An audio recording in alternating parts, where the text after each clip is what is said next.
In 2013, a 12-year-old me posted a YouTube video that ended up getting 20 million views, netting me over $7,500.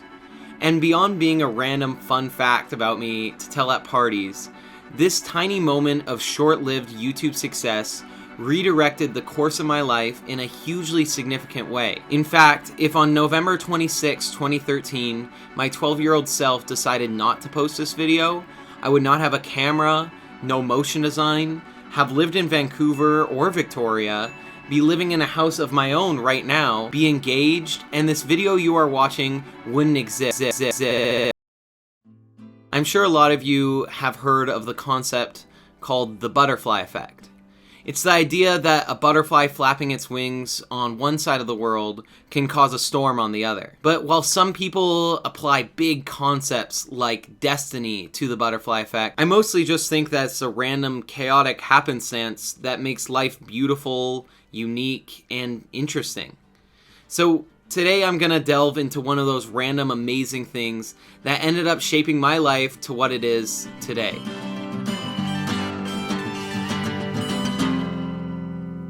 When I was in grade 5, my family moved from Los Angeles, California to Calgary, Alberta, which already sounds like the beginning of a bad story. I mean, shouldn't it be the other way around? Either way, life changed pretty drastically with this move. When I was living in LA, I was outside all the time, playing basketball, going to the beach, biking around the neighborhood, and of course making little movies with my sister. I was the type of kid that left the house at sunrise and came back by sunset for dinner. But when I moved to Calgary, the culture, but more importantly the weather, made that a little bit more difficult. There's no sugarcoating it, and as someone who has lived here for most of his life, I can say that Calgary sucks. It is freezing cold for 75% of the year, and that was tough for an outdoorsy kid like me. But luckily I was able to find solace in something that a lot of kids my age were doing: video games. Now, I had dabbled in cool math games in the past and would treat myself to a little light-hearted Pop Tropica when I was living in Los Angeles. But now, through my cousins and new Calgarian friends, I discovered Club Penguin, then Roblox, and finally, Minecraft, the crown jewel of gaming.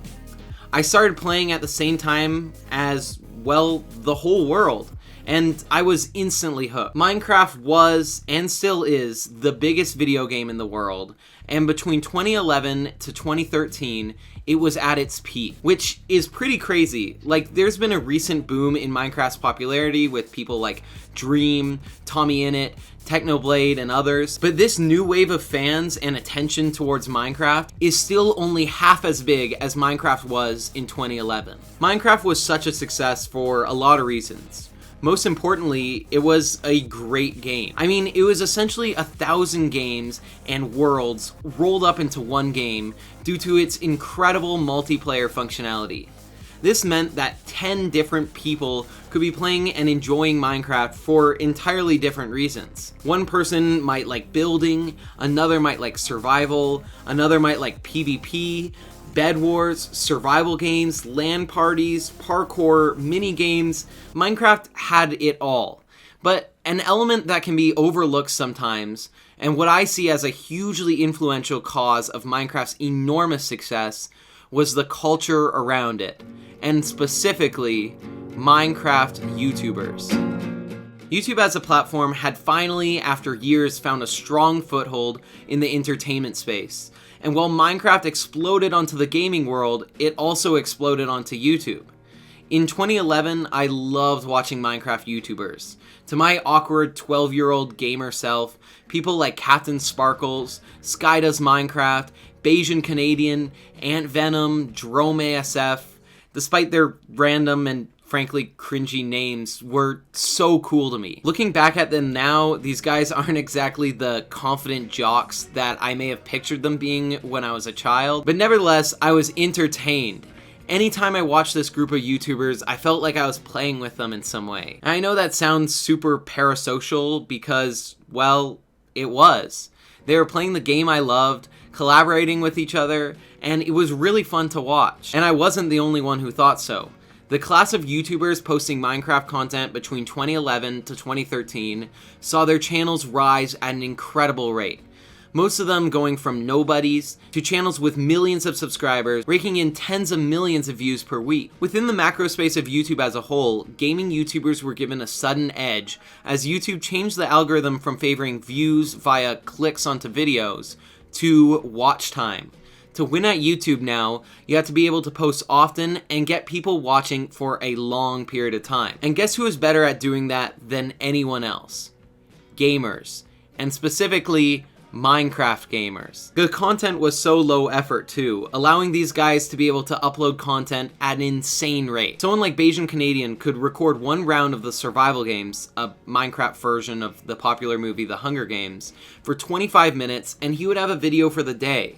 And then he was able to post 25 minutes of content every day, making him and so many other Minecraft YouTubers YouTube darlings. And while this may not seem like the kind of quality content that would blow up on YouTube in 2024, I think it's important to remember this was YouTube in 2012. Custom thumbnails had only just come out, and people haven't figured out custom thumbnails and the clever ways of clickbaiting titles. There weren't 1,000 Mr. Beast clones littering everyone's feed. Most people just used one of the 3 auto-generated thumbnails that YouTube gave you. The overload of hyper-clickable, insanely fast-paced content that we see today has been built on the blueprint that was only barely getting started during this time in 2011. It was also not easy to record your screen, have a good mic, have a decent computer setup, be technologically savvy enough to set this all up, let alone have enough personality and charisma to commentate yourself playing a game for 25 minutes straight. And I'm jumping a bit ahead, but I cannot even tell you how hard it was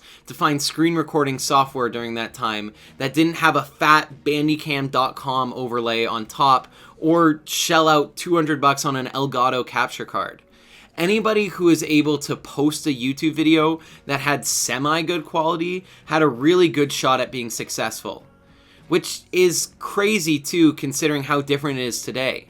Since the barrier of entry now is so low, and even an 8-year-old could set up a mic and use OBS to record themselves gaming, we have an overload of gaming content at YouTube, making it so that only people who are really good at a game or have a ton of charisma are able to make it to the top. And lastly, you are appealing to literal children.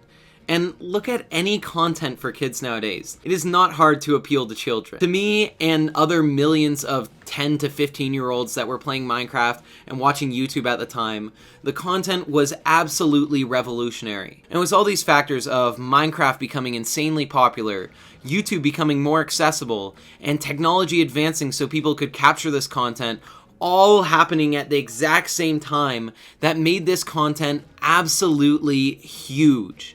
And my 12-year-old self, new to gaming, new to YouTube, looked up to these giants and said, I want to be like you. On July 3rd, 2013, I uploaded my first YouTube video under the name Jeromeasf17, a combination of my first and middle name and my favorite 2 numbers. I know, I'm a creative genius. And my first video ever was a comically long, 47-second long intro.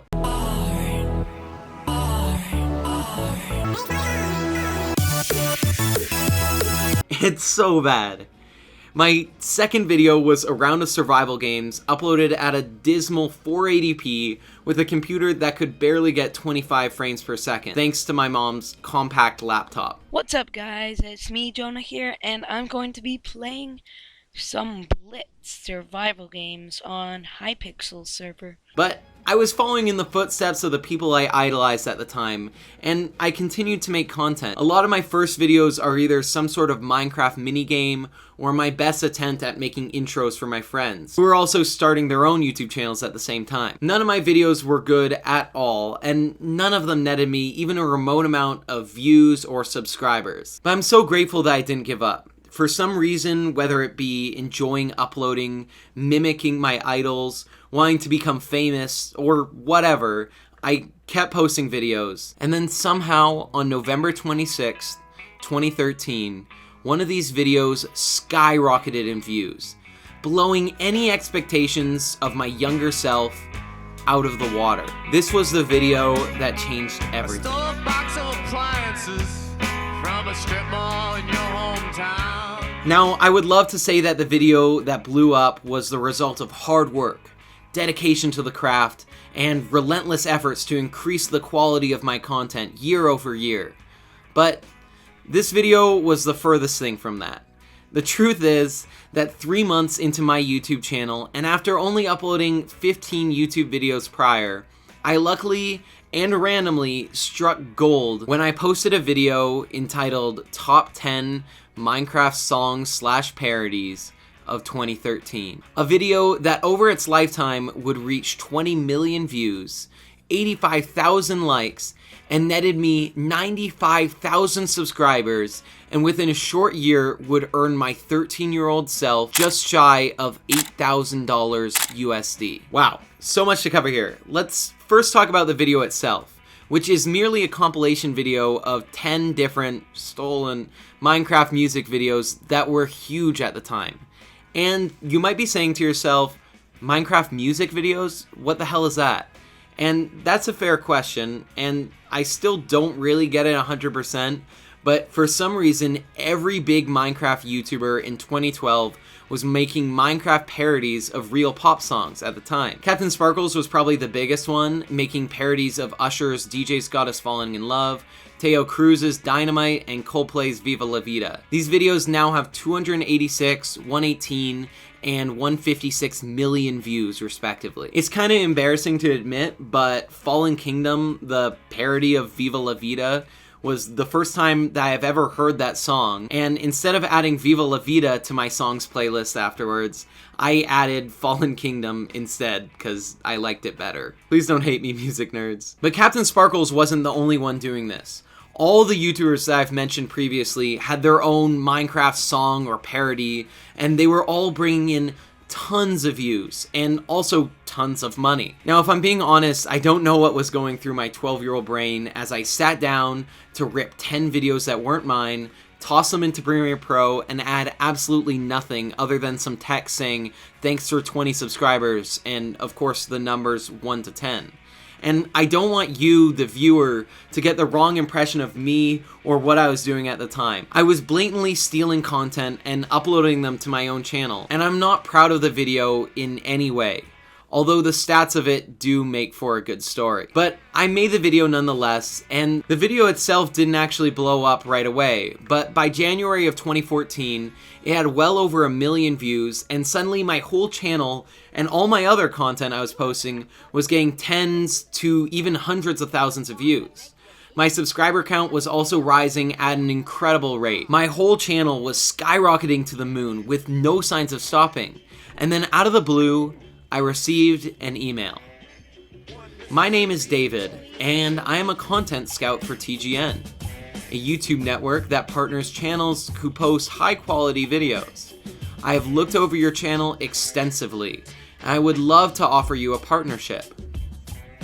I love this email for 2 reasons. One, I think it's hilarious to call my videos high quality and to imply that you've looked over my channel extensively. Like, neither of those things are true. And 2, it is also just so funny to me that this was such a professional email written so cordially to a literal 12-year-old. But who is TGN and what kind of deal were they trying to offer me? TGN, or the Gaming Network, was a gaming network and a subsidiary of Broadband TV, a massive video and media company that allowed YouTube creators to monetize their content. Monetization, or money making, on YouTube has changed a lot over the years.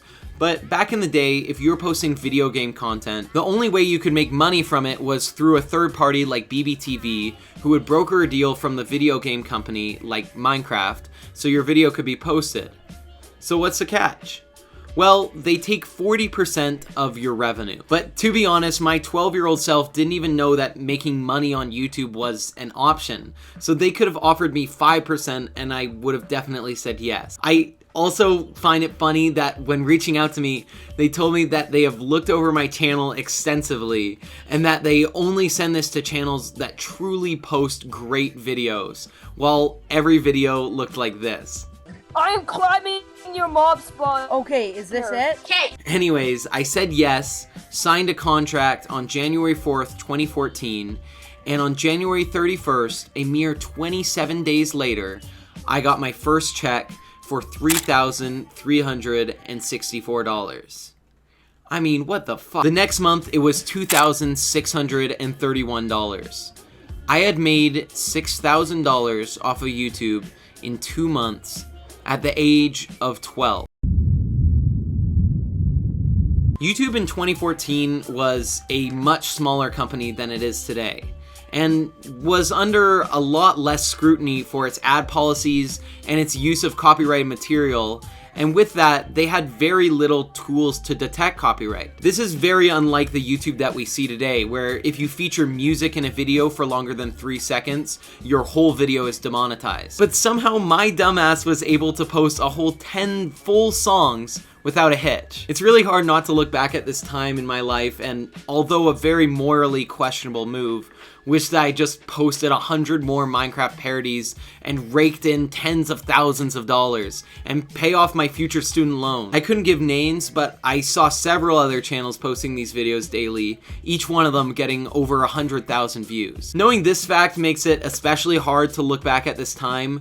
Also, knowing that my channel peaked at 95,000 subscribers, 5,000 away from a YouTube plaque, literally like the coolest keepsake ever. Money and fame aside though, it's hard to complain at the sheer amount of views that I was able to accumulate on one video when it was all said and done. 20 million views is a great video for YouTube even nowadays. I mean, unless you're Mr. Beast, of course. But either way, over the following year, I would continue to post videos, a few more compilations due to the success of the first one. One of them even got an impressive 9.7 million views before being permanently blocked for copyright. But mainly, I just kept posting the shitty videos that I made before this big video, with survival games, build-offs, horrible intros, and due to them being next to this behemoth that was my top 10 Minecraft parodies, they were able to clock in tens of thousands of views. But the money dried up pretty quickly. And while I was able to make bank for the first 2 months, I was hit with my first copyright strike after around 5 million views on the video. And as I desperately tried to dispute that strike, I was struck again with a few more. YouTube was getting bigger and introducing more tools for creators to stop blatant stealers like me from profiting. The right place and right time had expired, and within 60 days of feeling like I was on top of the world, my channel was a ghost town. I ended up getting a few $100 a month for other videos, ending my YouTube money-making career with a total of around $7,500, a number that still baffles me to this day. The channel dying sucked for me, however. Somehow in my 13-year-old mind, for just a second there, I really thought that I was doing something special. Beyond the money, too. That I was going to be somebody important. Of course, I wasn't doing anything special. I was stealing content, and I don't want you to sympathize with me for that at all. But I still look back at this time with a little level of sadness, because my younger self only had a slightest idea of what was going on, and it was so frustrating for me to watch myself get less and less views and subscribers at a slower and slower rate. But that's life, I guess, and while it may pain a small money-hungry, egomaniacal part of me now, the other 90% of me knows that the failure of Jonemet17 was for the best. BBTV released me from my contract a year later due to copyright infringement, something that I personally find hilarious considering the only reason they scouted me was exclusively for my copyrighted content. I will say this though, even though it was short-lived, that year of my childhood was nothing short of memorable.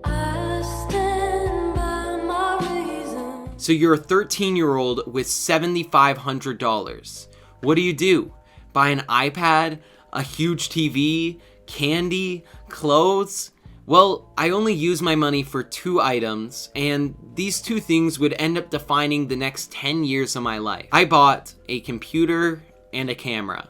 Well, at least my younger self had a little bit of sense. I bought a Canon G7X, a point-and-shoot camera that was recommended to me by Casey Neistat, an idol of my teenage years. One day, I wanted to make vlogs like he did. Next, I bought a desktop computer, and with it, a Blue Yeti mic, and a monitor which I still use to this day. The next several years, I got super interested in motion design. But not just any motion design, spinny text intros.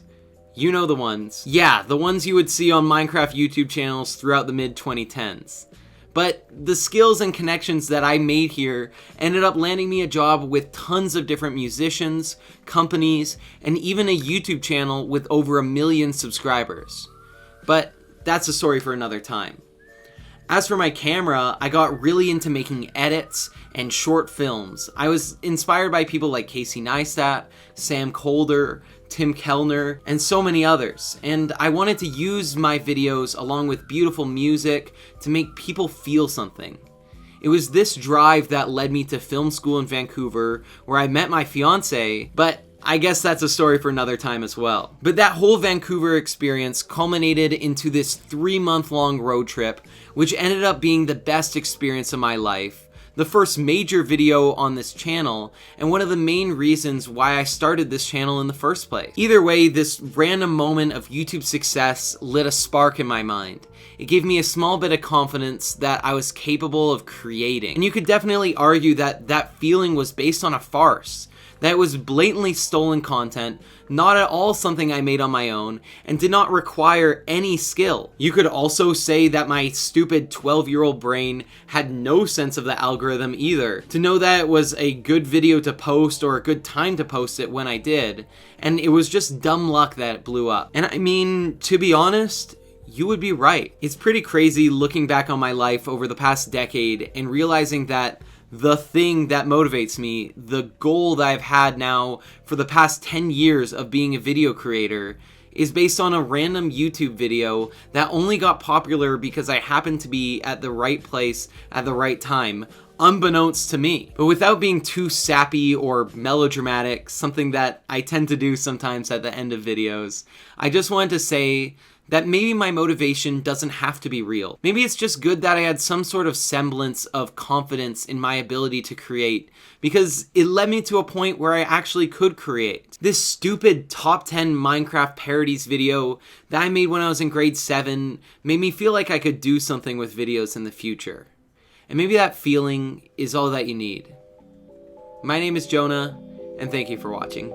Thank you guys so much. I can't believe I hit 35 subscribers. My 35 subscribers, I think, are the best 35 subscribers out there.